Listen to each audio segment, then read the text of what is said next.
Hujambo na karibu mtazamaji wa The World News kwa mara nyingine tena tukiitazama Israel, ambapo licha ya Waziri Mkuu Benjamin Netanyahu kumweleza Rais wa Urusi Vladimir Putin apeleke salamu zake nchini Iran kwamba hana mpango wa kufanya vita dhidi ya taifa hilo la Kiajemi, ameapa kwamba hatairuhusu Iran kufanya upya mpango wake wa makombora ya ballistic na silaha za nyuklia.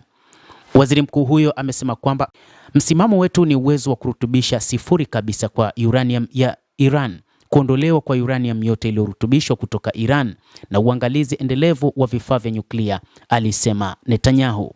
Akijibu maandamano yanaendelea ya wananchi wa Iran dhidi ya utawala huo, Netanyahu alisema tunaweza kuwa tumesimama katika wakati muhimu ambapo watu wa Iran watachukua hatima yao mikononi mwao. Waziri mkuu huyo wa Israel amesema kwamba moja kati ya mipango iliyopangwa na Israel ni kwamba haitaki kuiona Iran ikiwa na silaha za nyuklia wala kurutubisha uranium, ikiamini kwamba kurutubishwa kwa uranium nchini Iran kutapelekea taifa hilo kuwa na silaha za nyuklia.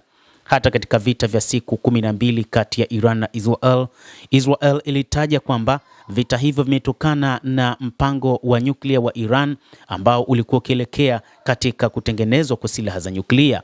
Hata hivyo, mpango huo kwa mujibu wa Netanyahu anadai kwamba umeungwa mkono na mwitifaki wake Marekani. Netanyahu ameunga mkono mipango ya serikali yake katika baraza la mawaziri ambalo limeweka wazi kwamba lazima lijiandae wakati wote dhidi ya mashambulizi. Hata hivyo, wamekuja na mipango mingine kwamba Israel sasa imekuwa ikionyesha kila namna ya kutaka vita huku ikijiandaa kwa vita hivyo kwa muda mrefu, na hivyo jeshi la Israel likiandaliwa vema kwa ajili ya kuikabili Iran. Ikiwa nchi hiyo ya Iran itathubutu kuanzisha operesheni yoyote katika taifa letu, hatutakawia, tutalipa kisasi, anasema Waziri Mkuu Benjamin Netanyahu, ambaye mara kadhaa huwa ni mwanzilishi wa operesheni katika eneo hilo kati yake na Iran. Mashambulizi dhidi ya Iran yaliondoa vitisho vilivyokuwepo, na huu ulikuwa ni mjadala katika bunge la Senate. Ulikuwa ni mada muhimu.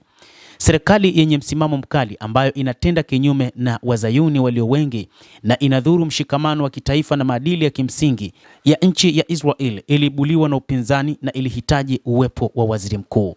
Netanyahu alikosoa mada ya mjadala wa upinzani na kusema niliwasikia mkilalamika kile mnachokiita uamuzi uliokithiri wa serikali.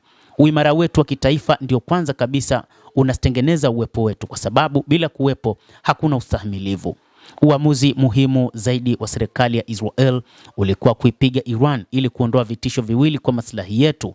Kwanza ni tishio la nyuklia na tishio la makumi ya maelfu ya makombora ya ballistic, alisema Waziri Mkuu Benjamin Netanyahu. Ameongeza kusema kwamba kulikuwa na tishio la tatu linalowezekana, pete inayokaza ya mhimili wa uovu, akimaanisha utawala wa Ayatollah Al-Khamenei, kiongozi mkuu wa serikali ya mapinduzi ya Iran. Hata hivyo, amesifu kile alichosema ni mafanikio ya serikali yake katika vita vya siku 12 alivyovitaja kwamba vilionyesha mkono wa Israel kwamba unaweza kufika popote na kwamba ulionyesha ulimwengu kwamba Israel ni taifa lenye kuweza kushambulia popote inapotaka.